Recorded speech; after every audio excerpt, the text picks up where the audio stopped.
जय श्री कृष्ण। ओम नमो भगवते वासुदेवाय नमः। आप सुन रहे हैं पौराणिक अमृतवाणी द्वारा प्रसारित महाभारत कथा। महाभारत की कथा सुनने के लिए हमारे चैनल को लाइक, शेयर और सब्सक्राइब करें। चलिए आगे की कथा प्रारंभ करते हैं।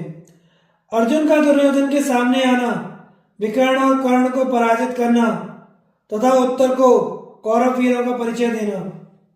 वैशंपायन जी कहते हैं, इस प्रकार जब कौरव सेना की व्यूह रचना हो गई तो तुरंत ही अर्जुन अपने रथ की घड़घड़ाहट से आकाश को गुंजायमान करते हुए आ गए। यह सब देखकर द्रोणाचार्य ने कहा, वीरों देखो, दूर से ही वह अर्जुन की ध्वजा का अग्रभाग दिखाई दे रहा है। यह उसी के रथ की घड़घड़ाहट है और उसकी ध्वजा पर बैठा हुआ वानर ही किलकारी मार रहा है। इस उत्तम रथ पर बैठे हुए यह महारथी अर्जुन ही वज्र के समान कठोर टंकार करने वाले गांडीव धनुष को खींच रहा है। देखो, वह एक साथ ही ये दो बाण मेरे पैरों पर आकर गिरे हैं और दो मेरे कानों को स्पर्श करते हुए निकल गए हैं। इस समय वह अनेकों अतिमानुष कर्म करके वनवास से लौटा है, इसलिए इनके द्वारा वह मुझे प्रणाम करता है और मुझसे कुशल समाचार पूछता है। अपने बंधु बांधवों के अत्यंत प्रिय अर्जुन को आज हमने बहुत दिनों पर देखा है। इधर अर्जुन ने कहा, सारथे, तुम रथ को कौरव सेना से इतनी दूरी पर ले चलो जितनी दूर कि एक बाण जाता है। वहां से मैं देखूंगा कि कुरुकुलाधम दुर्योधन कहाँ है। इसके बाद अर्जुन ने सारी सेना पर दृष्टि डालकर देखा, किंतु उन्हें दुर्योधन कहीं नहीं दिखाई दिया।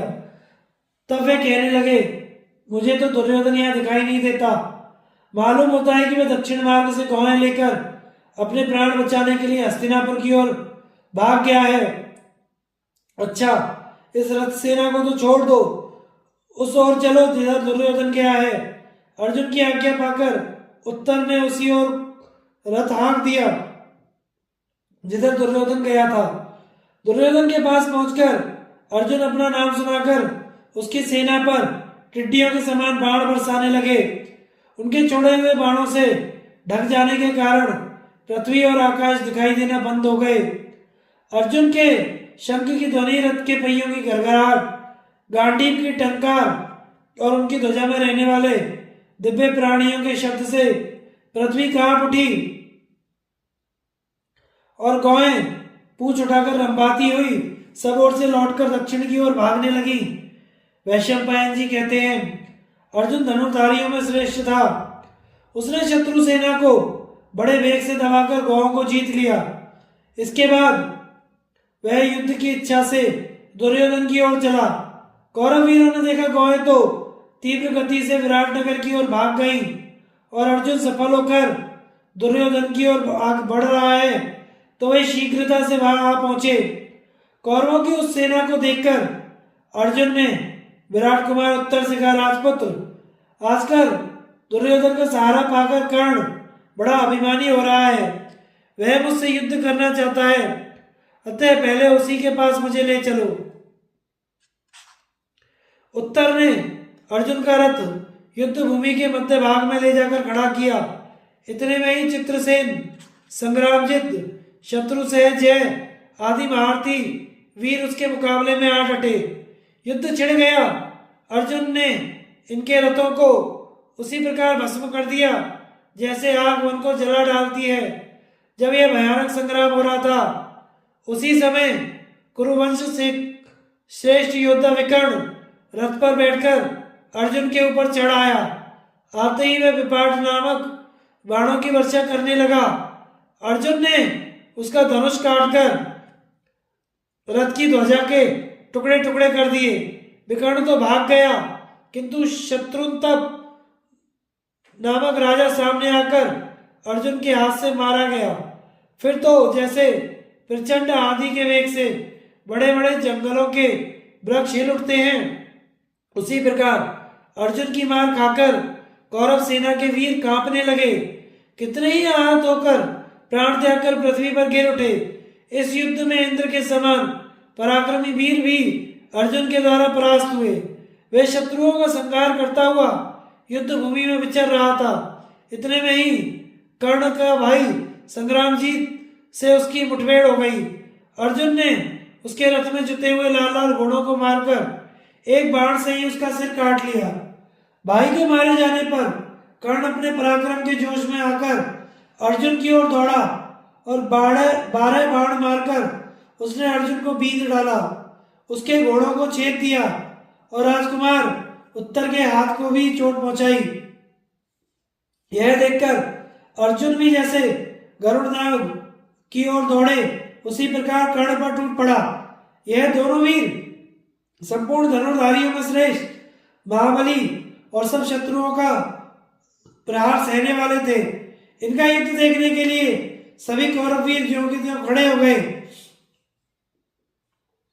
अपने अपराधी कर्ण को सामने पाकर अर्जुन क्रोध और उत्साह से भर गया और एक क्षण में ही उसने इतनी बाण वृष्टि की कि रथ सारथी घोड़ों सहित वह छिप गया। इसके बाद कौरवों के अन्य योद्धाओं को भी अर्जुन ने रथ और हाथियों सहित भेंट डाला। भीष्म आदि भी अपने रथ सहित अर्जुन के बाणों से ढक गए। इससे उनकी सेना में हाहाकार मच गया। इतने में कर्ण ने अर्जुन के तमाम बाणों को काट दिया और अमर्ष में भरकर उसके चारों घोड़ों तथा सारथी को बींध दिया, साथ ही रथ की ध्वजा को भी काट दिया। इसके बाद उसने अर्जुन को भी घायल किया। कर्ण के बाणों से आहत होकर अर्जुन सोते हुए सिंह के समान जाग उठा और उसके ऊपर पुनः बाण वर्षा करने लगा। अपने वज्र के समान तेजस्वी बाणों से उसने कर्ण के बाह, जंघा, मस्तक, ललाट, कंठ आदि भागों को बींध डाला। कर्ण का शरीर क्षत विक्षत हो गया और उसे बड़ी पीड़ा होने लगी। फिर तो जैसे एक हाथी से हारकर दूसरा हाथी भाग जाता है, उसी प्रकार वह युद्ध के मैदान से भाग खड़ा हुआ। कर्ण के भाग जाने पर दुर्योधन आदि वीर अपनी अपनी सेना के साथ धीरे धीरे अर्जुन की ओर बढ़ाए। तब अर्जुन ने हंसकर दिव्य अस्त्रों का प्रयोग करते हुए कौरव सेना पर प्रत्याक्रमण किया। उस समय उस सेना के रथ, घोड़े, हाथी, कवच आदि में से कोई ऐसा नहीं बचा था जिसमें दो दो उंगल पर अर्जुन के तीखे बाणों का घाव ना हुआ हो। अर्जुन के दिव्यास्त्र का प्रयोग, घोड़ों की शिक्षा, उत्तर की रथ हाँकने की कला, पार्थ के अस्त्र संचालन का क्रम और पराक्रम देखकर शत्रु भी बड़ाई करने लगे। अर्जुन प्रलयकालीन अग्नि के समान शत्रुओं को भस्म कर रहा था। उसी समय उसके तेजस्वी रूप की ओर शत्रु आंख उठाकर देख भी नहीं सके।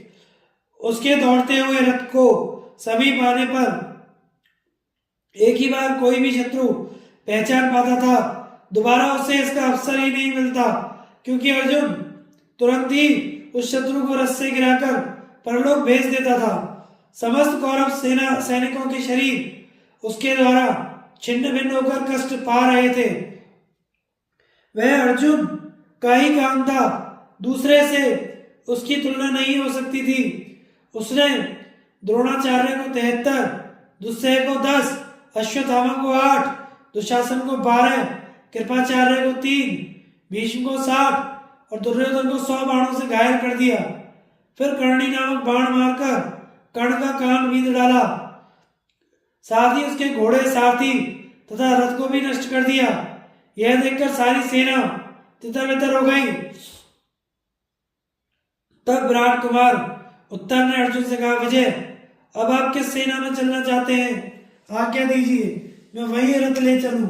अर्जुन ने कहा, उत्तर, जिस रथ के लाल लाल घोड़े हैं, जिस पर नीली पताका फहरा रही है, उस रथ पर बैठे हुए जो अत्यंत कल्याणकारी वेश में व्याघ्र चर्मधारी महापुरुष दिखाई पड़ते हैं, वे हैं कृपाचार्य और वही है उनकी सेना।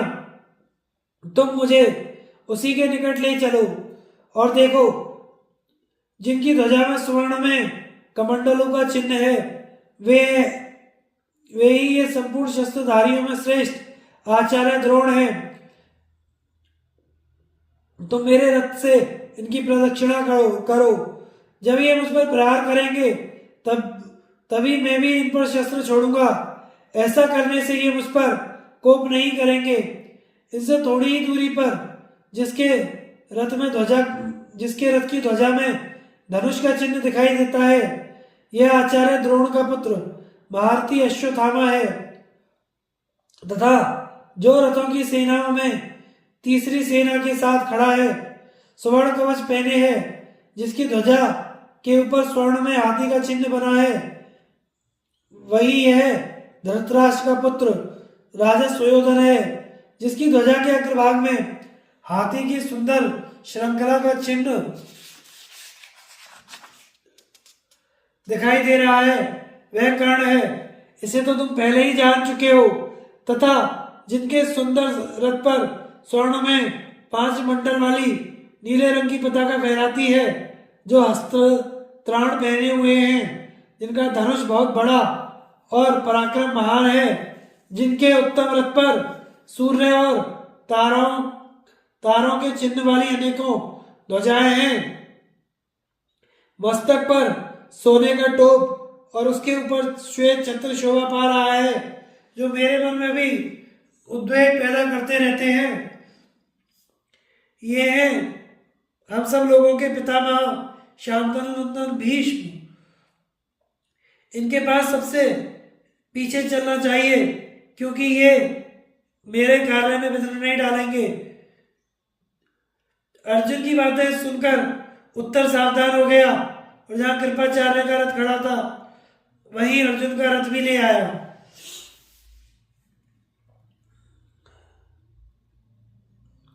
आचार्य कृप और द्रोण की पराजय।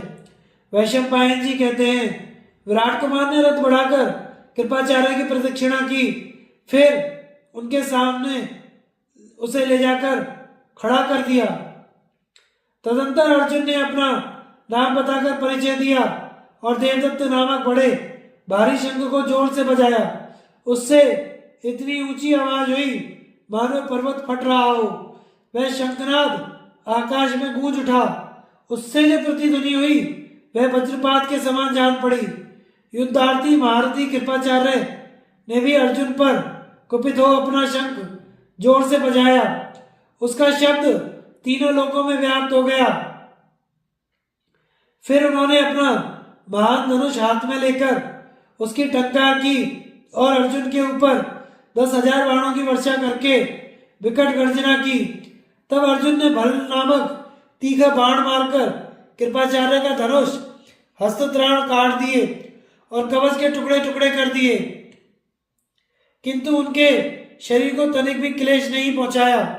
कृपाचार्य ने दूसरा धनुष उठाया पर अर्जुन ने उसे भी काट दिया। इस प्रकार कृपाचार्य के कई धनुष काट डाले तो उन्होंने प्रज्वलित वज्र के समान दमकती हुई एक शक्ति अर्जुन के ऊपर फेंकी। आकाश से उल्का के समान अपने ऊपर आती हुई उस शक्ति को अर्जुन ने 10 बाण मारकर काट डाला।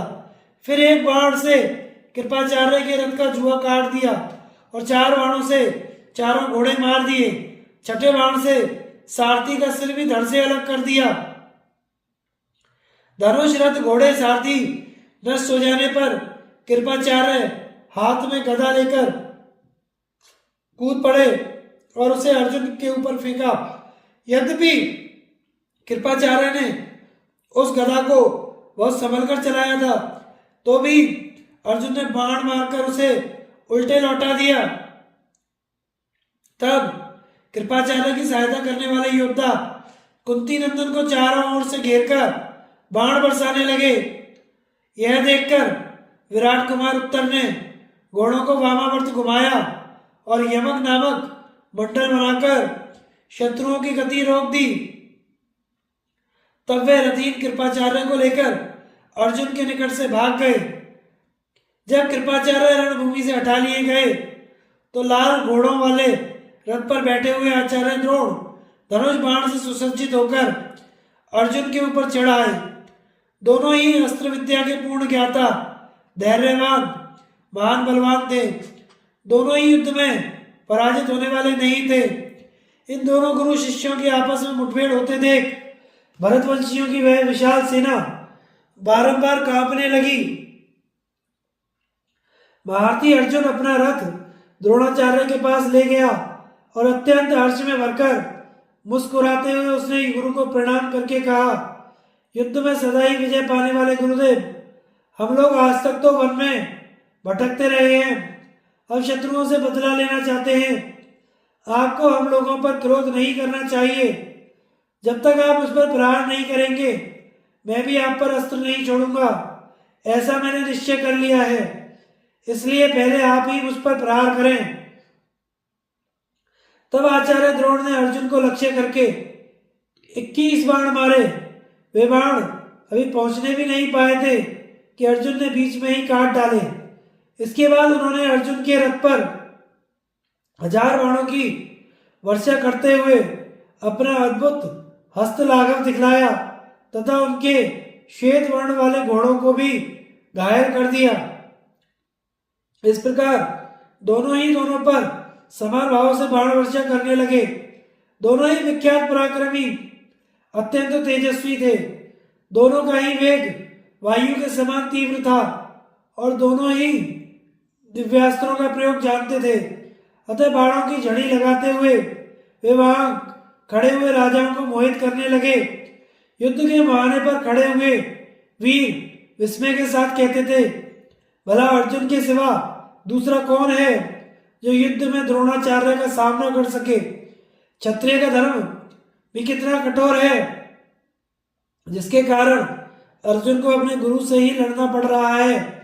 द्रोणाचार्य इंद्र, वायव्य, आग्नेय आदि जो अस्त्र अर्जुन पर छोड़ते उन सबको वह दिव्यास्त्रों के द्वारा नष्ट कर देता था। आकाशचारी देवता आचार्य द्रोण की प्रशंसा करते हुए कहते हैं, सब दैत्यों और देवताओं पर विजय पाने वाले प्रबल प्रतापी अर्जुन के साथ जो द्रोणाचार्य ने यह युद्ध किया बड़ा ही दुष्कर कार्य है। अर्जुन को युद्ध कला की अच्छी शिक्षा मिली थी। वह निशाना मारने में कभी चूकता नहीं था। उसके हाथों में बड़ी फुर्ती थी। वह दूर तक अपने बाण फेंकता था। यह सब देखकर आचार्य द्रोण को भी बड़ा विस्मय होता। गांडीव धनुष को ऊपर उठाकर अमर्ष में भरा हुआ अर्जुन जब दोनों हाथों से खींचता उस समय टिड्डियों के समान बाणों की वर्षा से आकाश छा जाता। देखने वाले आश्चर्य में पड़कर धन्य धन्य कहकर उसकी सराहना करने लगते थे। जब आचार्य के रथ के पास लाखों बाणों की वर्षा होने लगी तो वे रथ साइड ढक गए। तब उस सेना में बड़ा हाहाकार मच गया। द्रोणाचार्य के रथ की ध्वजा कट गई, कवच के टुकड़े टुकड़े हो गए, उनका शरीर भी बाणों से क्षत विक्षत हो गया और वे जरा सा मौका मिलते ही अपने शीघ्रगामी घोड़ों को हाँककर तुरंत रणभूमि से बाहर हो गए। अर्जुन के साथ अश्वत्थामा और कर्ण का युद्ध तथा उनकी पराजय। वैशंपायन जी कहते हैं, तदंतर अश्वत्थामा ने अर्जुन के ऊपर धावा बोला। जैसे मेघ पानी बरसाता है उसी प्रकार उसके धनुष से बाणों की वृष्टि होने लगी। उसका वेग वायु के समान प्रचंड था, तो भी अर्जुन ने सामना करके उसे रोक दिया और उसके घोड़ों को अपने बाणों से अधमरा कर दिया। घायल हो जाने पर उन्हें दिशा का भान न रहा।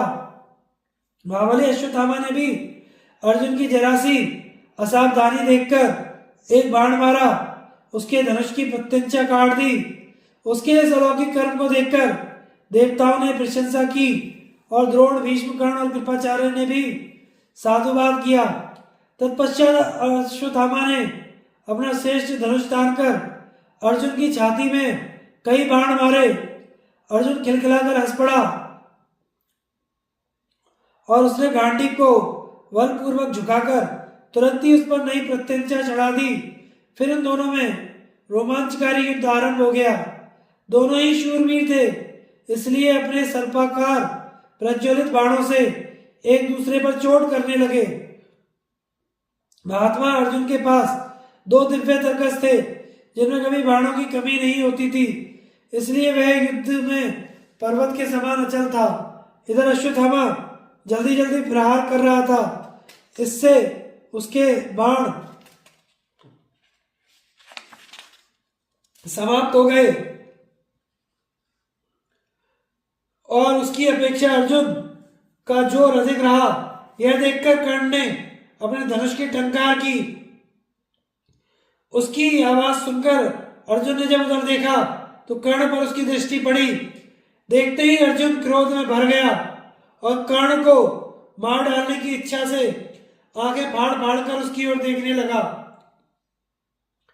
फिर अश्वत्थामा को छोड़कर उसने सहसा कर्ण पर धावा किया। निकट जाकर कहा, कर्ण, तू सभा में जो बहुत डींग हाँकता था कि युद्ध में मेरे समान कोई है ही नहीं, उसे सत्य करके दिखाने का आज यह अवसर प्राप्त हुआ है। मुझसे मुकाबला हुए बिना ही जो तू बड़ी बातें बना चुका है, आज इन कौरवों के बीच मेरे साथ युद्ध करके उसे सत्य सिद्ध कर।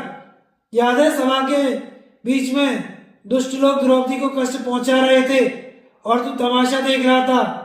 आज उस अन्याय का फल भोग। उन दिनों धर्म के बंधन में बंधे रहने के कारण मैंने सब कुछ सहन कर लिया, किंतु आज उस क्रोध का फल इस युद्ध में मेरी विजय के रूप में तू देख। कर्ण ने कहा, अर्जुन, तू जो कहता है उसे करके दिखा। बातें बहुत बढ़ बढ़कर बनाता है, पर काम जो तूने किया है वह किसी से छिपा नहीं है। पहले जो कुछ तूने सहन किया है उसमें तेरी असमर्थता ही कारण थी। हाँ, आज से यदि देखूंगा तो तेरा पराक्रम भी मान लूंगा। मुझसे लड़ने की जो तेरी इच्छा है यह तो अभी अभी हुई है, पुरानी नहीं जान पड़ती। अच्छा, आज तू मेरे साथ युद्ध कर और मेरा फल भी देख। अर्जुन ने कहा, राधा पुत्र, अभी थोड़ी ही देर हुई तू मेरे सामने युद्ध से भाग गया था, इसलिए तेरी जान बच गई। केवल तेरा छोटा भाई ही मारा गया।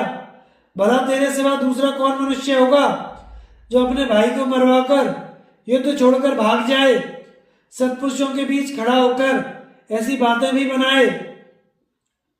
ऐसा कहकर अर्जुन कर्ण के ऊपर कवच को भी छिन्न भिन्न कर देने वाले बाणों का प्रहार करने लगा।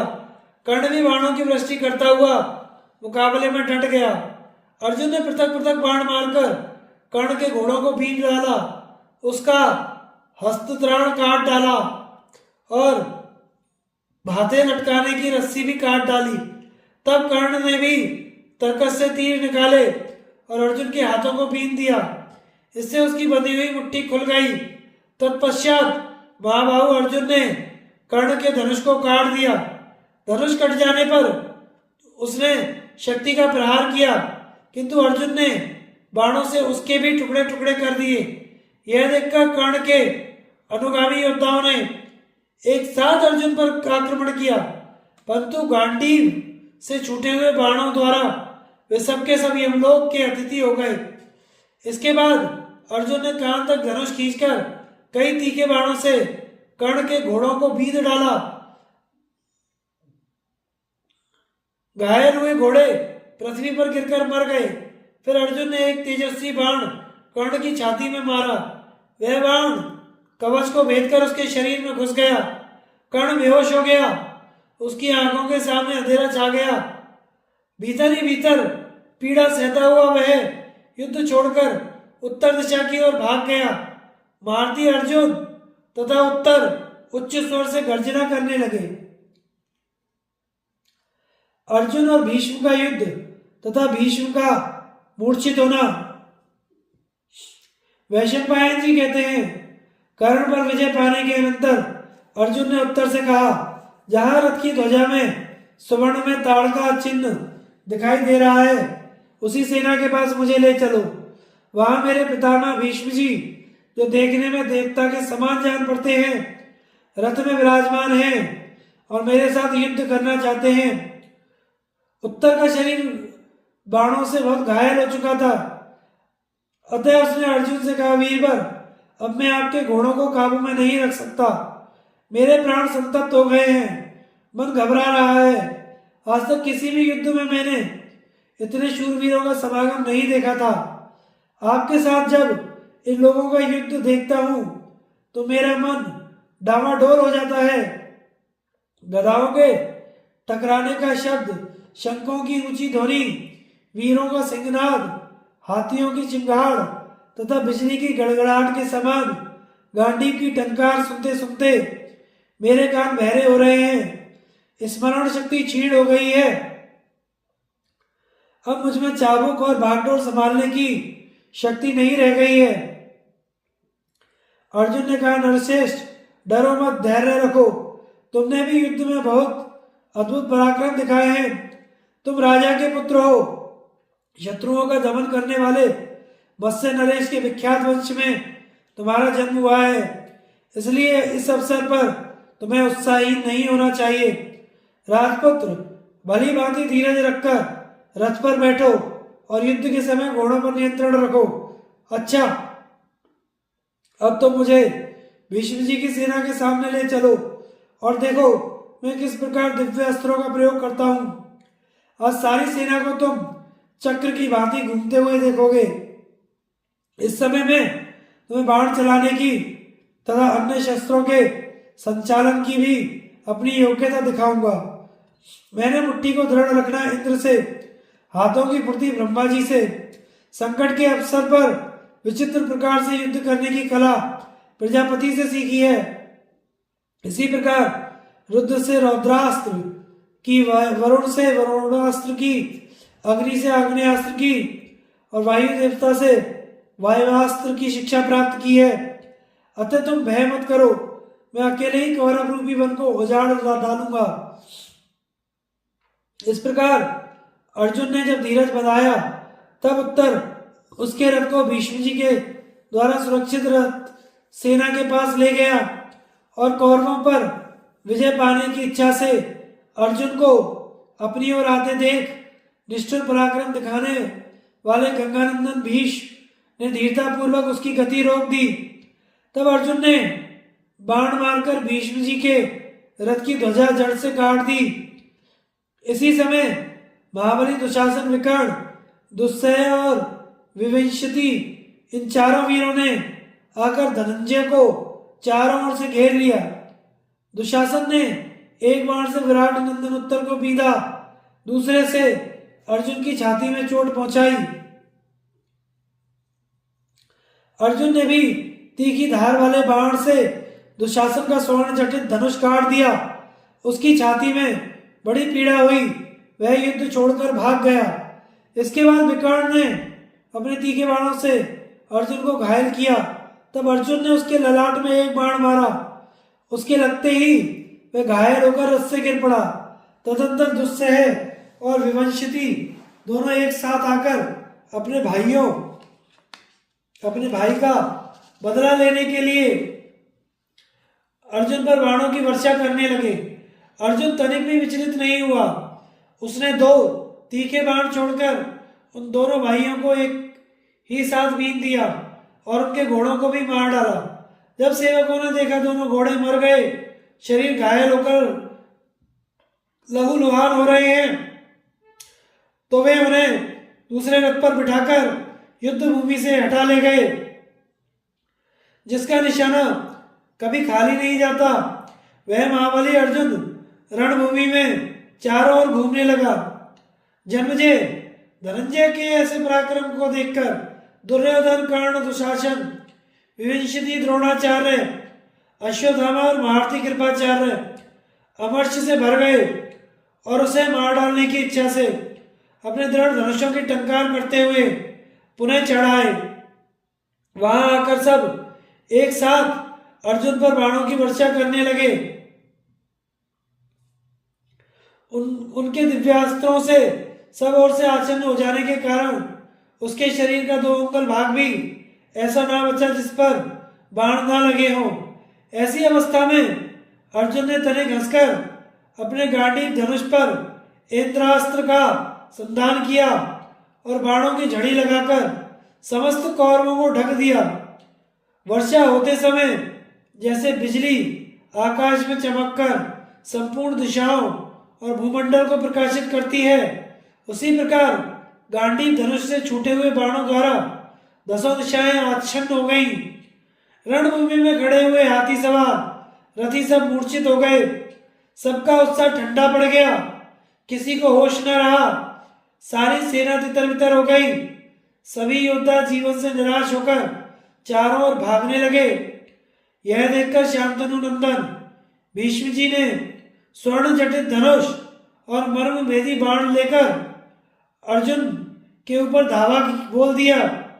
उन्होंने अर्जुन की ध्वजा पर फुफकारते हुए सर्पों के 8 बाण मारे। उनसे ध्वजा पर स्थित हुए बानर को बड़ी चोट पहुंची और उसके अग्रभाग में रहने वाले भूत भी घायल हुए। तब अर्जुन ने एक बहुत बड़े भाले से भीष्म जी का छत्र काट डाला। कटते ही वह पृथ्वी पर गिर पड़ा। साथ ही उसने उनकी ध्वजा पर भी बाणों से आघात किया और शीघ्रता पूर्वक उनके घोड़ों को, पार्श्व रक्षक को तथा सारथी को भी घायल कर दिया। भीष्म पितामह इस बात को सहन नहीं कर सके। वे अर्जुन पर दिव्यास्त्रों का प्रयोग करने लगे। जवाब में अर्जुन ने भी दिव्यास्त्रों का प्रहार किया। उस समय इन दोनों वीरों में बलि और इंद्र के समान रोमांचकारी संग्राम होने लगा। कौरव प्रशंसा करते हुए कहने लगे, भीष्म जी ने अर्जुन के साथ जो युद्ध ठाना है यह बड़ा ही दुष्कर कार्य है। अर्जुन बलवान है, तरुण है, रणकुशल है और फुर्ती करने वाला है। भला युद्ध में भीष्म और द्रोण के सिवा दूसरा कौन इसके वेग को सह सकता है। अर्जुन और भीष्म दोनों ही महापुरुष उस युद्ध में प्रजापत्य, ऐन्द्र, आग्नेय, रौद्र, वारुण, कुबेर, याम्य, वायव्य आदि दिव्यास्त्रों का प्रयोग करते हुए विचर रहे थे। अर्जुन और भीष्म सभी अस्त्रों के ज्ञाता थे। पहले तो इनमें दिव्यास्त्रों का युद्ध हुआ, इसके बाद बाणों का संग्राम छिड़ा। अर्जुन ने भीष्म का स्वर्ण में धनुष काट दिया, तो महारथी भीष्म ने एक क्षण में ही दूसरा धनुष लेकर उस पर प्रत्यंचा चढ़ा दी और क्रुद्ध होकर वे अर्जुन के ऊपर बाणों की वर्षा करने लगे। उन्होंने अपने बाणों से अर्जुन की बाईं पसली बींध डाली। तब उसने भी हंसकर तीखी धार वाला एक बाण मारा और भीष्म का धनुष काट दिया। उसके बाद 10 बाणों से उनकी छाती बींध डाली। इससे भीष्म जी को बड़ी पीड़ा हुई और वे रथ का कुबर थामकर देर तक बैठे रह गए। भीष्म को अचेत जानकर सारथी को अपने कर्तव्य का स्मरण हुआ और वह उनकी रक्षा के लिए उन्हें युद्ध भूमि से बाहर ले गया। दुर्योधन की पराजय, कौरव सेना का मोहित होना और कुरु देश को लौटना।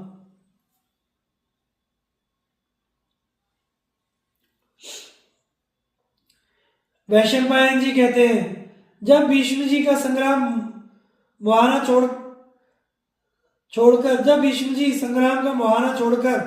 रण क्षेत्र से बाहर हो गए, उस समय दुर्योधन अपने रथ की पताका फहराता गर्जता हुआ हाथ में धनुष लेकर धनंजय के सामने आ पहुंचा। उसने कान तक धनुष खींचकर अर्जुन के ललाट में बाण मारा। वह बाण ललाट में धंस गया और उससे गरम गरम रक्त की धारा बहने लगी। इससे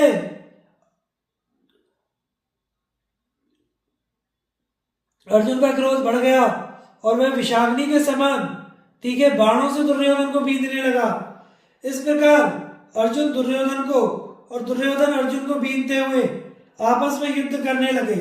तत्पश्चात अर्जुन ने एक बाण मारकर दुर्योधन की छाती छेद दी और उसे घायल कर दिया। फिर उन्होंने कौरवों के मुख्य योद्धाओं को मार भगाया। योद्धाओं को भागते देख दुर्योधन ने भी अपना रथ पीछे लौटाया और युद्ध से भागने लगा।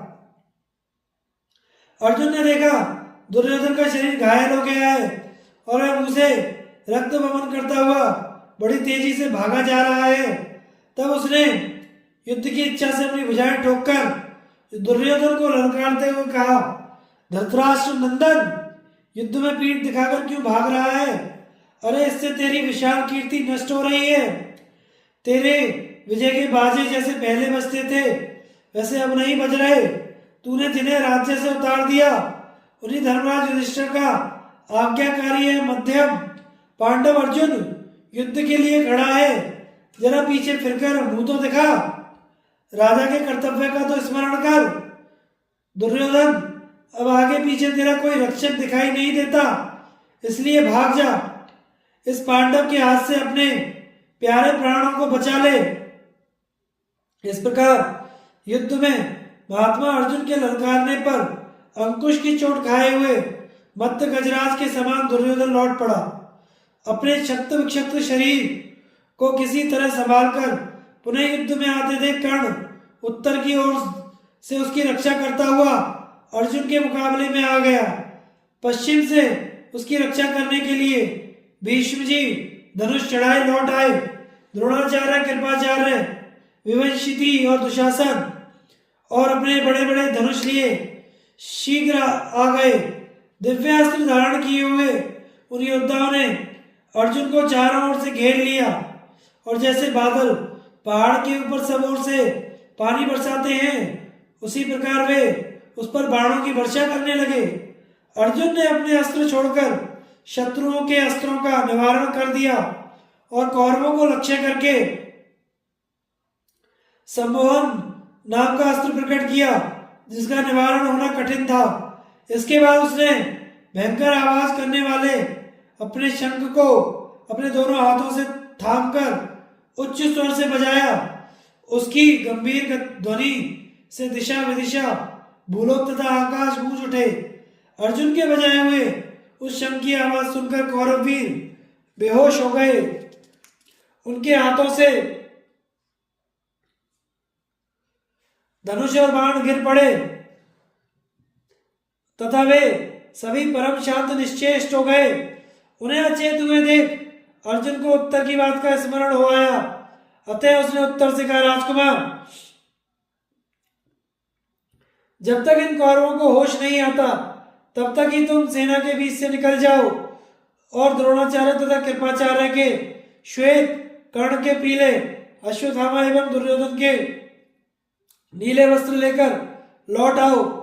मैं समझता हूं पितामह भीष्म जी सचेत हैं क्योंकि वे सम्मोहनास्त्र का निवारण जानते हैं। इसलिए उनके घोड़ों को अपनी बाईं ओर छोड़कर जाना, क्योंकि जो होश में हैं उनसे इसी प्रकार सावधान होकर चलना चाहिए। अर्जुन के ऐसा कहने पर विराट कुमार उत्तर घोड़ों की बागडोर छोड़कर रथ से कूद पड़ा और महारथियों के वस्त्र लेकर पुनः शीघ्र ही रथ पर आ बैठा। तदंतर वह रथ हाँककर अर्जुन को युद्ध के घेरे से बाहर ले चला। इस प्रकार अर्जुन को जाते देख भीष्म जी उसे बाणों से मारने लगे। तब अर्जुन ने भी उनके घोड़ों को मारकर उन्हें भी 10 बाणों से बींध दिया। इसके बाद सारथी के भी प्राण ले लिए। फिर उन्हें युद्ध भूमि में छोड़कर वह रथियों के समूह से बाहर आ गया। उस समय बादलों से प्रकट हुए सूर्य की भांति उसकी शोभा हुई। इसके बाद सभी कौरव वीर धीरे धीरे होश में आ गए। दुर्योधन ने जब देखा कि अर्जुन युद्ध के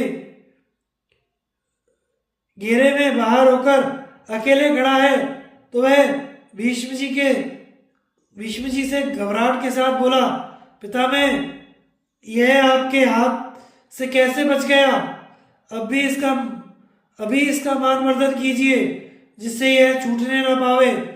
भीष्म ने हंसकर कहा, गुरुराज, जब तू अपने विचित्र धनुष और बाणों को त्याग कर यहाँ अचेत पड़ा हुआ था उस समय तेरी बुद्धि कहाँ थी? पराक्रम कहाँ चला गया था?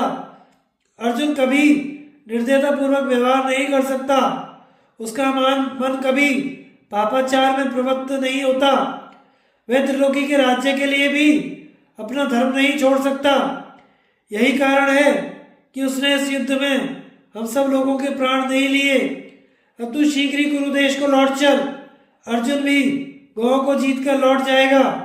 मोहवश हम अपने स्वार्थ का भी नाश ना कर सबको अपने लिए हितकर कार्य ही करना चाहिए। पितामह के ये हितकारी वचन सुनकर दुर्योधन को अब इस युद्ध में किसी लाभ की आशा न रही। वह भीतर ही भीतर अत्यंत अमर्ष का भार लिए लंबी सांसें भरता हुआ चुप हो गया। अन्य योद्धाओं को भी भीष्म का वह कथन हितकर प्रतीत हुआ और युद्ध करने से तो अर्जुन रूपी अग्नि उत्तर उत्तर प्रज्वलित ही होती जाती थी। इसलिए दुर्योधन की रक्षा करते हुए सबने लौट जाने की ही राय पसंद की। कौरव वीरों को लौटते देख अर्जुन को बड़ी प्रसन्नता हुई। उसने अपने पिता में शांतनु नंदन भीष्म और आचार्य द्रोण के चरणों में सिर झुकाकर प्रणाम किया तथा अश्वत्थामा कृपाचार्य और अन्य माननीय कुरुवंशियों को बाणों की विचित्र रीति से नमस्कार किया। फिर एक बाण मारकर दुर्योधन के रत्न जटित मुकुट को काट डाला। इस प्रकार माननीय वीरों का सत्कार कर उसने गांडीव धनुष की टंकार से जगत को गुंजायमान कर दिया। इसके बाद सहसा देवदत्त नामक शंख बजाया, जिसे सुनकर शत्रुओं का दिल दहल गया। उस समय अपने रथ की स्वर्ण माला मंडित ध्वजा से समस्त शत्रुओं का तिरस्कार करके अर्जुन विजय उल्लास से शोभित हो रहा था। जब कौरव चले गए तो अर्जुन ने प्रसन्न होकर उत्तर से कहा, राजकुमार, अब घोड़ों को लौटाओ। तुम्हारी गौओं को हमने जीत लिया, शत्रु भाग गए, इसलिए अब आनंद पूर्वक अपने नगर की ओर चलो। कौरवों का अर्जुन के साथ होने वाला यह अद्भुत युद्ध देखकर देवता लोग बड़े प्रसन्न हुए और अर्जुन के पराक्रम का स्मरण करते हुए अपने अपने लोक को चले गए। उत्तर का अपने नगर में प्रवेश, स्वागत तथा विराट के द्वारा युधिष्ठिर का तिरस्कार एवं क्षमा प्रार्थना वैशंपायन जी कहते हैं। इस प्रकार उत्तम दृष्टि रखने वाला अर्जुन संग्राम में कौरवों को जीतकर विराट का वह महान गोधन लौटा कर ले आया। जब धृतराष्ट्र के पुत्र इधर उधर सब दिशाओं में भाग गए, उसी समय बहुत से कौरवों के सैनिक जो घने जंगल में छिपे हुए थे निकलकर डरते डरते अर्जुन के पास आए। वे भूखे प्यासे थके मांदे थे। परदेश में होने के कारण उनकी विकलता और भी बढ़ गई थी। उन्होंने प्रणाम करके अर्जुन से कहा, कुंती नंदन, हम लोग आपकी किस आज्ञा का पालन करें?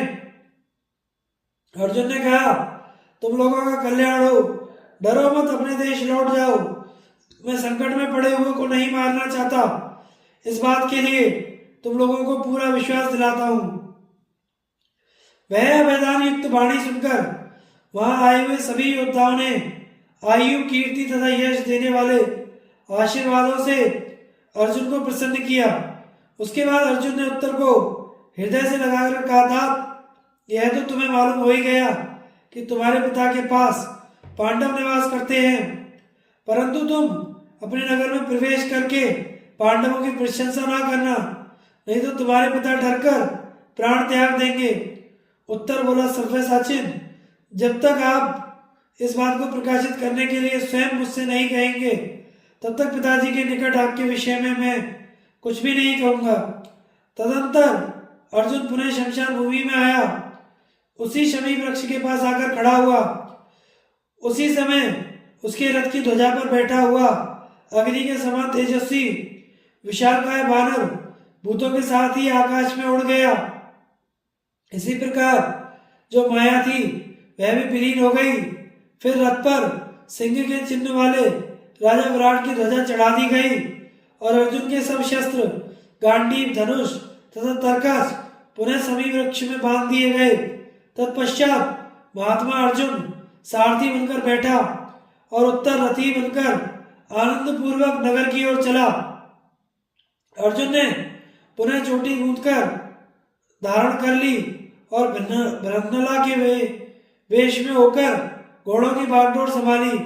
रास्ते में जाकर उसने उत्तर से कहा, राजकुमार, अपने ग्वालों को आज्ञा दो कि वे शीघ्र ही नगर में जाकर प्रिय समाचार सुनाएं और तुम्हारे विजय की घोषणा करें।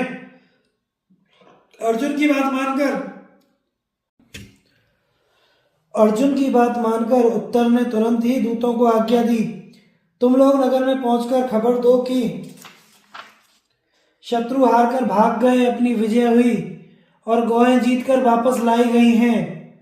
जन्मेजय सेनापति विराट ने भी दक्षिण दिशा से गौओं को जीतकर चारों पांडवों को साथ लिए बड़ी प्रसन्नता के साथ नगर में प्रवेश किया। उसने संग्राम में त्रिगर्तों पर विजय पाई थी। जिस समय अपनी सब गौएं साथ लेकर पांडवों सहित वहां पदार्पण किया, उस समय उसकी विजय श्री से अपूर्व शोभा हो रही थी। राजसभा में पहुंचकर उसने सिंहासन को सुशोभित किया। उसे देखकर सुहृदय संबंधियों को बड़ा हर्ष हुआ। सब लोग पांडवों के साथ मिलकर राजा की सेवा करने लगे। इसके बाद राजा विराट ने पूछा, कुमार उत्तर कहाँ गया? इसके उत्तर में रनिवास में रहने वाली स्त्रियों और कन्याओं ने निवेदन किया, महाराज, आपके युद्ध में चले जाने पर कौरव यहाँ आए और गौ को हरकर ले जाने लगे। तब कुमार उत्तर क्रोध में भर गया और अत्यंत साहस के कारण अकेले ही उन्हें जीतने चल दिया। साथ में सारथी के रूप में बृहन्नला है। कौरवों की सेना में भीष्म, कृपाचार्य, कर्ण, दुर्योधन, द्रोणाचार्य, अश्वत्थामा, ये 6 महारथी आए हैं। विराट ने जब सुना कि मेरा पुत्र अकेला है, बृहन्नला को सारथी बनाकर केवल एक रथ साथ में ले कौरवों से युद्ध करने गया है, तो उसे बड़ा दुख हुआ और अपने प्रधानमंत्रियों से बोला, मेरे जो योद्धा त्रिगर्तों के साथ युद्ध में घायल ना हुए हो, वे बहुत सी सेना साथ लेकर उत्तर की रक्षा के लिए जाएं। और सेना को जाने की आज्ञा देकर उसने पुनः मंत्रियों से कहा, पहले शीघ्र इस बात का पता लगाओ कि कुमार जीवित है या नहीं। जिसका सारथी एक हिजड़ा है, उसे उसके अब तक जीवित रहने की तो संभावना ही नहीं है। राजा विराट को दुखी देखकर धर्मराज युधिष्ठिर ने हंसकर कहा, राजन, यदि बृहन्नला सारथी है तो विश्वास कीजिए, आपका पुत्र समस्त राजाओं, कौरवों तथा देवता, असुर, सिद्ध और रक्षों को भी युद्ध में जीत सकता है।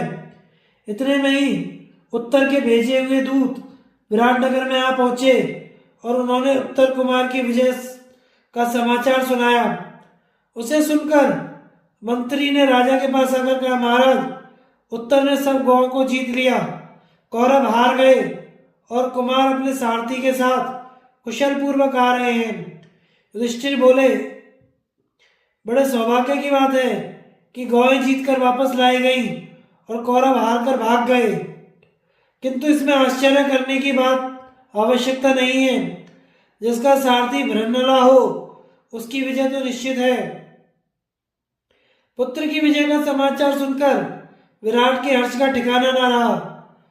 उनके शरीर में रोमांच हो आया। दूतों को इनाम देकर उन्होंने मंत्रियों को आज्ञा दी कि सड़कों के किनारे विजय पताका फहरानी चाहिए। फूलों तथा नाना प्रकार की सामग्रियों से देवताओं की पूजा होनी चाहिए। सब कुमार और प्रधान योद्धा गाजे बाजे के साथ मेरे पुत्र की आगवानी में जाएं तथा एक आदमी हाथी पर बैठकर घंटा बजाते हुए सारे नगर में मेरी विजय का समाचार सुनाए। राजा की इस आज्ञा को सुनकर समस्त नगर निवासी सौभाग्यवती तरुणी स्त्रियां तथा सूत मागध आदि मांगलिक वस्तुएं हाथ में ले गाजे बाजे के साथ विराट कुमार उत्तर को लेने के लिए आगे आए।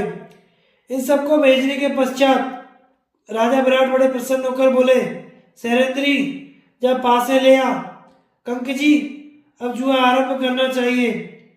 यह सुनकर युधिष्ठिर ने कहा, मैंने सुना है अत्यंत हर्ष से भरे हुए चालाक खिलाड़ी के साथ जुआ नहीं खेलना चाहिए। आप भी आज आनंद मगन हो रहे हैं, अतः आपके साथ खेलने का साहस नहीं होता। भला आप क्यों जुआ खेलते हैं? इसमें तो बहुत से दोष हैं। जहां तक संभव हो इसका त्याग ही कर देना उचित है। आपने युधिष्ठिर को देखा होगा अथवा उनका नाम तो सुना ही होगा। वे अपना विशाल साम्राज्य तथा भाइयों को भी जुए में हार गए, इसलिए मैं जुए को पसंद नहीं करता। तो भी यदि आपकी विशेष इच्छा हो तो खेलेंगे ही। जुए का खेल आरंभ हो गया। खेलते खेलते विराट ने कहा, देखो, आज मेरे बेटे ने उन प्रसिद्ध कौरवों पर विजय पाई है। युधिष्ठिर ने कहा, बृहन्नला जिसका सारथी हो वह भला युद्ध में क्यों नहीं जीतेगा। यह उत्तर सुनते ही राजा कोप में भरकर बोले, अधम ब्राह्मण, तू मेरे बेटे की प्रशंसा एक हिजड़े के साथ कर रहा है। मित्र होने के कारण मैं तेरे इस अपराध को तो क्षमा करता हूं, किंतु यदि जीवित रहना चाहता है तो फिर कभी ऐसी बात ना कहना। राजा युधिष्ठिर ने कहा, राजन, जहां द्रोणाचार्य, भीष्म, अश्वत्थामा, कर्ण, कृपाचार्य और दुर्योधन आदि महारथी युद्ध करने आए हो, वहां बृहन्नला के सिवा दूसरा कौन है जो उनका मुकाबला कर सके। जिसके समान किसी मनुष्य का बाहुबल ना हुआ है, ना आगे होने की आशा है, जो देवता, असुर और मनुष्यों पर भी विजय पा चुका है। ऐसे वीर को सहायक पाकर उत्तर विजय क्यों नहीं होगा। विराट ने कहा, अनेकों बार मना किया किंतु तेरी जबान बंद ना हुई। सच है, यदि कोई दंड देने वाला ना रहे तो मनुष्य धर्म का आचरण नहीं कर सकता। यह कहते कहते राजा कोप से अधीर हो गया और पासा उठाकर युधिष्ठिर के मुंह पे दे मारा। फिर डांटते हुए कहा, अब फिर ऐसा ना करना। पासा जोर से लगा। युधिष्ठिर की नाक से रक्त निकलने लगा। उसकी बूंद पृथ्वी पर पड़ने से पहले ही युधिष्ठिर ने अपने दोनों हाथों से उसे रोक लिया और पास खड़ी हुई द्रौपदी की ओर देखा। द्रौपदी अपने पति का अभिप्राय समझ गई। वह जल से भरा हुआ एक सोने का कटोरा ले आई। उसमें वह सब रक्त उसने ले लिया। तदंतर राजकुमार उत्तर ने नगर में बड़ी प्रसन्नता के साथ प्रवेश किया। विराट नगर के स्त्री पुरुष तथा आसपास के प्रांत के लोग भी उसकी आगवानी में आए थे। सबने कुमार का स्वागत सत्कार किया। इसके बाद राजभवन के द्वार पर पहुंचकर उसने पिता के पास समाचार भेजा। द्वारपाल ने दरबार में जाकर विराट से कहा, महाराज, बृहन्नला के साथ राजकुमार उत्तर ड्योढ़ी पर खड़े हैं। इस शुभ संवाद से राजा को बड़ी प्रसन्नता हुई। उन्होंने द्वारपाल से कहा, दोनों को शीघ्र ही भीतर ले लाओ, मैं उनसे मिलने को उत्सुक हूं। इसी समय युधिष्ठिर ने द्वारपाल के कान में धीरे से कहा, पहले सिर्फ उत्तर को यहां लाना, बृहन्नला को नहीं, क्योंकि उसने यह प्रतिज्ञा कर रखी है कि जो संग्राम के सिवा कहीं अन्यत्र मेरे शरीर में घाव कर देगा या रक्त निकाल देगा, उसका प्राण ले लूंगा। मेरे बदन में रक्त देखकर वह क्रोध में भर जाएगा और उस दशा में वह विराट को उसकी सेना सवारी और मंत्रियों सहित मार डालेगा। तत्पश्चात पहले उत्तर ने ही सभा भवन में प्रवेश किया। आते ही पिता के चरणों में सिर झुकाया, फिर कंक को प्रणाम किया। उसने देखा कंक जी की नासिका से रक्त बह रहा है। वे एकांत में भूमि पर बैठे हैं, तो साथ ही सहरिंद्री उनकी सेवा में उपस्थित है। तब उसने बड़े उतावलेपन के साथ पिता से पूछा, राजन, इन्हें किसने मारा? किसने यह पाप कर डाला? विराट ने कहा, मैंने ही इसे मारा है। यह बड़ा कुटिल है। इसका जितना आदर किया जाता है उतने की योग्य कदापि नहीं है। देखो ना, जब तुम्हारे शौर्य की प्रशंसा की जाती है उस समय यह उस हिजड़े की तारीफ करने लगता है। उत्तर बोला, महाराज, आपने बहुत बुरा काम किया। जल्दी इन्हें प्रसन्न कीजिए, नहीं तो ब्राह्मण का क्रोध आपको समूल नष्ट कर देगा। बेटे की बात सुनकर राजा विराट ने कुंती नंदन युधिष्ठिर से क्षमा याचना की। राजा को क्षमा मांगते देख युधिष्ठिर बोले, राजन, क्षमा का व्रत तो मैंने चिरकाल से ले रखा है। मुझे क्रोध आता ही नहीं। मेरी नाक से निकला हुआ यह रक्त यदि पृथ्वी पर गिर पड़ता तो इसमें कोई संदेह नहीं कि राज्य के साथ ही तुम्हारा विनाश हो जाता। इसीलिए मैंने रक्त को गिरने नहीं दिया।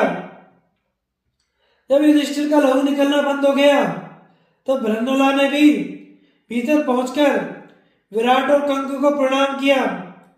विराट ने अर्जुन के सामने ही उत्तर की प्रशंसा की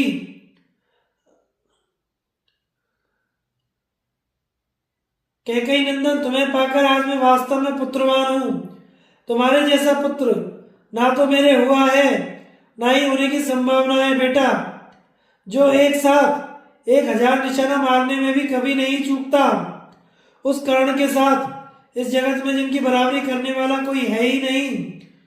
उन भीष्म जी के साथ तथा कौरवों के आचार्य द्रोण, अश्वत्थामा और योद्धाओं को कपा देने वाले कृपाचार्य के साथ तुमने कैसे मुकाबला किया? दुर्योधन के साथ भी तुम्हारा किस प्रकार युद्ध हुआ, यह सब मैं सुनना चाहता हूं।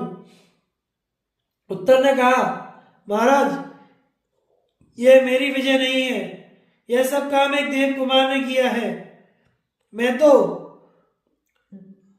डरकर भागा आ रहा था, किंतु उस देवपुत्र ने मुझे लौटाया और स्वयं ही उस रथ पर बैठकर गौं को जीता और कौरवों को हराया।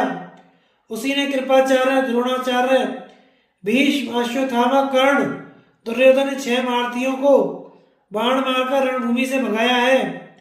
उसी ने उनकी सारी सेना को हराकर हंसते हंसते उनके वस्त्र भी छीन लिए। विराट बोले, वह महाभाव वीर देवपुत्र कहाँ है? मैं उसे देखना चाहता हूं। उत्तर ने कहा, वह तो वहीं अंतर ध्यान हो गया, कल परसों तक यहाँ प्रकट होकर दर्शन देगा। उत्तर का यह संकेत अर्जुन के ही विषय में था, परंतु नपुंसक वेश में छिपे होने के कारण विराट उसे पहचान न सका। उनकी आज्ञा से ब्रह्मला ने वे सब कपड़े जो युद्ध से लाए गए थे राजकुमारी उत्तरा को दे दिए।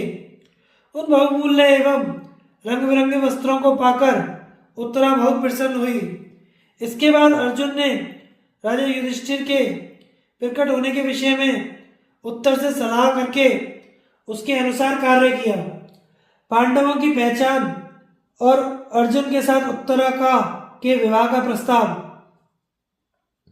वैशंपायन जी कहते हैं, तदनंतर इसके तीसरे दिन 5 भारतीय पांडवों ने स्नान करके श्वेत वस्त्र धारण किए और राजोचित आभूषणों से भूषित युधिष्ठिर को आगे करके सभा भवन में प्रवेश किया। सभाओं में पहुंचकर वे राजाओं के योग्य आसन पर विराजमान हो गए। इसके बाद राजकार्य देखने के लिए स्वयं राजा विराट वहां पधारे। अग्नि के समान तेजस्वी पांडवों को राजासन पर बैठे देखकर राजा को बड़ा क्रोध हुआ। फिर थोड़ी देर मन ही मन विचार करके उसने कंक से कहा, तुम तो पासा खेलने वाले हो, सभा में पासा बिछाने के लिए मैंने तुम्हें नियुक्त किया था। आज इस प्रकार बंटन कर सिंहासन पर कैसे बैठ गए? राजा ने यह वाक्य परिहास के भाव से कहा था। उसे सुनकर अर्जुन ने मुस्कुराते हुए कहा, राजन, तुम्हारे सिंहासन की तो बात ही क्या है, ये तो इंद्र के भी आधे आसन पर बैठने के अधिकारी हैं। ये ब्राह्मणों के रक्षक, शास्त्रों के विद्वान, त्यागी, यज्ञकर्ता, दृढ़ता के साथ अपने व्रत का पालन करने वाले हैं। ये मूर्तिमान धर्म है, पराक्रमी पुरुषों में श्रेष्ठ हैं। इस जगत में सबसे अधिक बुद्धिमान और तपस्या के आश्रय हैं। जिन अस्त्रों को देवता, असुर, मनुष्य, राक्षस, गंधर्व, किन्नर, सर्प और बड़े बड़े नाग भी नहीं जानते, उन सबका इन्हें ज्ञान है। ये दीर्घदर्शी, महातेजस्वी और अपने देशवासियों के प्रेम पात्र हैं।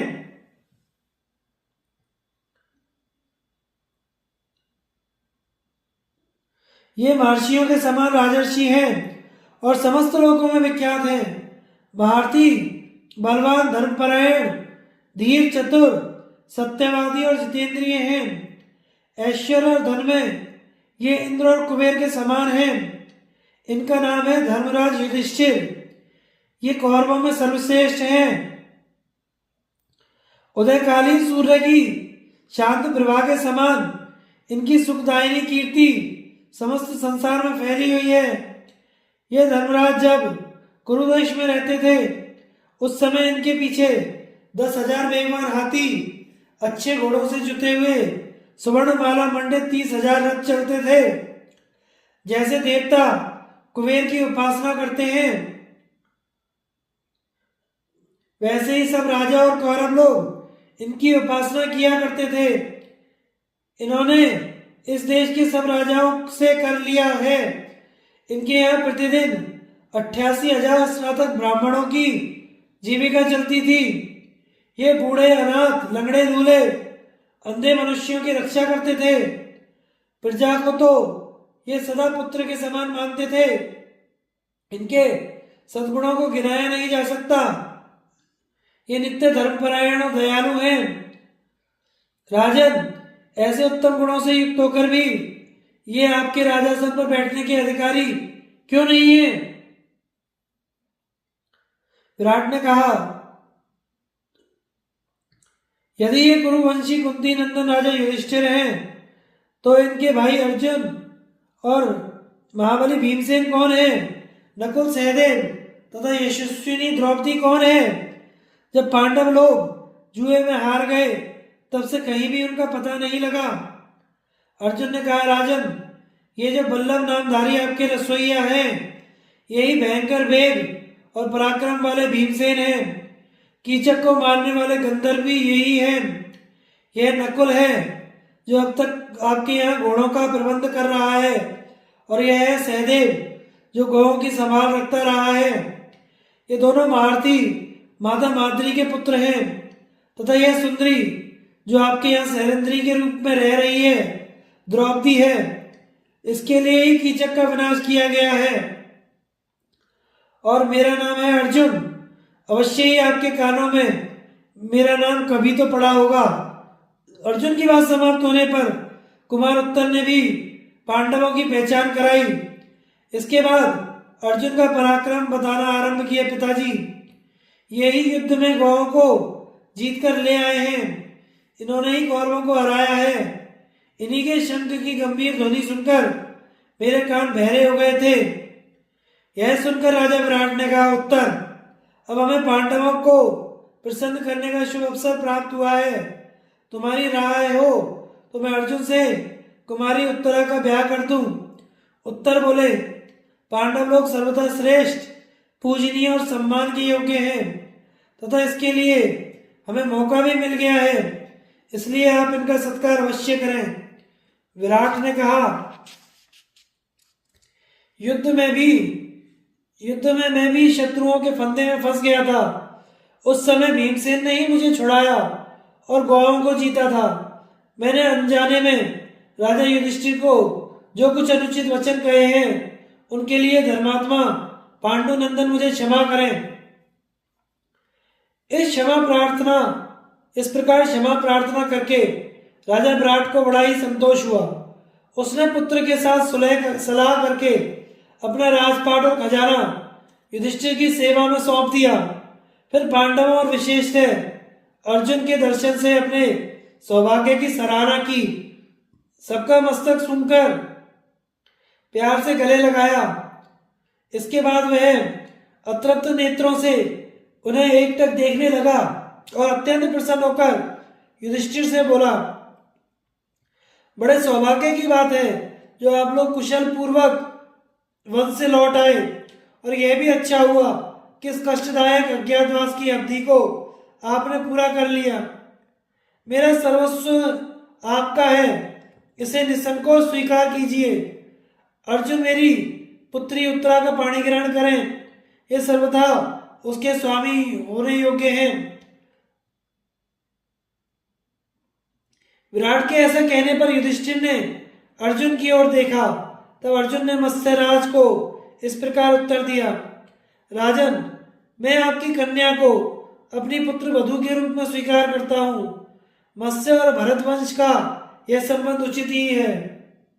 वैशंपायन जी ने कहते हैं, अर्जुन की बात सुनकर राजा विराट ने कहा, पांडव श्रेष्ठ, मैं स्वयं तुम्हें अपनी कन्या दे रहा हूँ, फिर तुम उसे अपनी पत्नी के रूप में क्यों नहीं स्वीकार करते? अर्जुन ने कहा, राजन, मैं बहुत काल तक आपके रनिवास में रहा हूँ और आपकी कन्या को एकांत में तथा सबके सामने पुत्री भाव से ही देखता आया हूँ। उसने भी मुझ पर पिता की भांति ही विश्वास किया है। मैं नाचता था और संगीत का जानकार भी हूँ, इसलिए वह मुझसे प्रेम तो बहुत करती है, परंतु सदा मुझे गुरु ही मानती आई है। वह वयस्क हो गई है, उसके साथ 1 वर्ष तक मुझे रहना पड़ा है। इस कारण तुम्हें या और किसी को हम पर कोई अनुचित संदेह ना हो, इसीलिए मैं उसे अपनी पुत्र वधू के रूप में ही वर्ण करता हूँ। ऐसा करके ही मैं शुद्ध, जितेंद्रिय तथा मन को वश में रखने वाला हो सकूंगा। इससे आपकी कन्या का चरित्र भी शुद्ध हो जाएगा। मैं निंदा और मिथ्या कलंक से डरता हूँ, इसलिए उत्तरा को पुत्र वधू के रूप में ग्रहण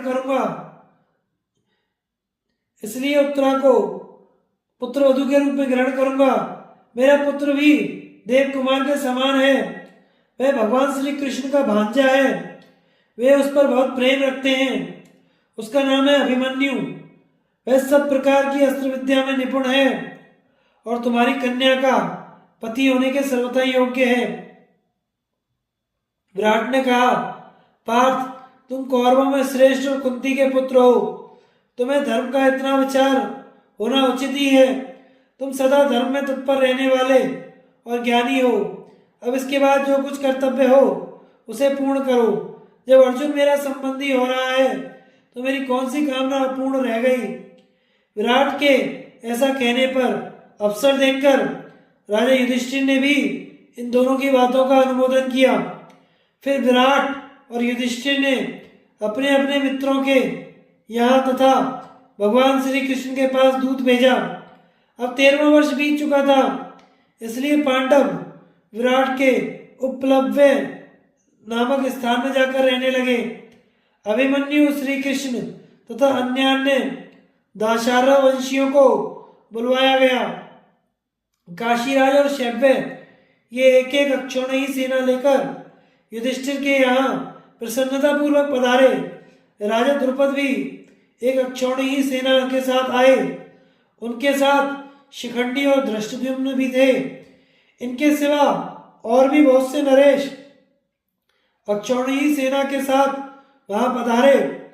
राजा विराट ने यथोचित सत्कार किया और सबको उत्तम स्थानों पर ठहराया। भगवान श्री कृष्ण, बलदेव, कृतवर्मा, सात्यकी, अक्रूर और सांब आदि क्षत्रिय अभिमन्यु और सुभद्रा को साथ लेकर आए, जिन्होंने द्वारका में 1 वर्ष तक वास किया था। वे इंद्रसेन आदि सारथी भी रथों सहित वहां आ गए। भगवान श्री कृष्ण के साथ 10,000 हाथी, 10,000 घोड़े, 1 अरब रथ, 1 निखर पैदल सेना थी। वृषणी, अंधक और भोजवंश के भी बलवान राजकुमार आए थे। श्री कृष्ण ने निमंत्रण में बहुत सी दासियां, नाना प्रकार के रत्न और बहुत से वस्त्र युधिष्ठिर को भेंट किए। राजा विराट के घर शंख, भेरी, गोमुख आदि भांति भांति के बाजे बजने लगे। अंतःपुर की सुंदरी स्त्रियां नाना प्रकार के आभूषणों और वस्त्रों से सज धजकर, कानों में मणि में कुंडल पहने, रानी सुदेशना को आगे करके महारानी द्रौपदी के यहाँ चली। वे राजकुमारी उत्तरा का सुंदर श्रृंगार करके उसे सब ओर से घेरे हुए चल रही थी। द्रौपदी के पास पहुंचकर उसके रूप, संपत्ति और शोभा के सामने सब फीकी पड़ गई। अर्जुन ने सुभद्रा नंदन अभिमन्यु के लिए सुंदरी विराट कुमारी को स्वीकार किया। उस समय वहां इंद्र के समान वेशभूषा धारण किए राजा युधिष्ठिर भी खड़े थे। उन्होंने भी उत्तरा को पुत्र वधू के रूप में अंगीकार किया। तदनंतर भगवान श्री कृष्ण के सामने अभिमन्यु और उत्तरा का विवाह हुआ। विवाह काल में विराट ने प्रज्वलित अग्नि में विधिवत हवन करके ब्राह्मणों का सत्कार किया और दहेज में वर पक्ष को वायु के समान वेग वाले 7,000 घोड़े, 200 हाथी तथा बहुत सा धन दिया। साथ ही राजपाट, सेना और खजाने सहित अपने को भी सेवा में समर्पण किया। विवाह संपन्न हो जाने पर युधिष्ठिर ने भगवान श्री कृष्ण से भेंट में मिले हुए धन में से ब्राह्मणों को बहुत कुछ दान दिया। हजारों गौएं, रत्न, वस्त्र, भूषण, वाहन, बिछौने तथा खाने पीने की उत्तम वस्तुएं अर्पण की।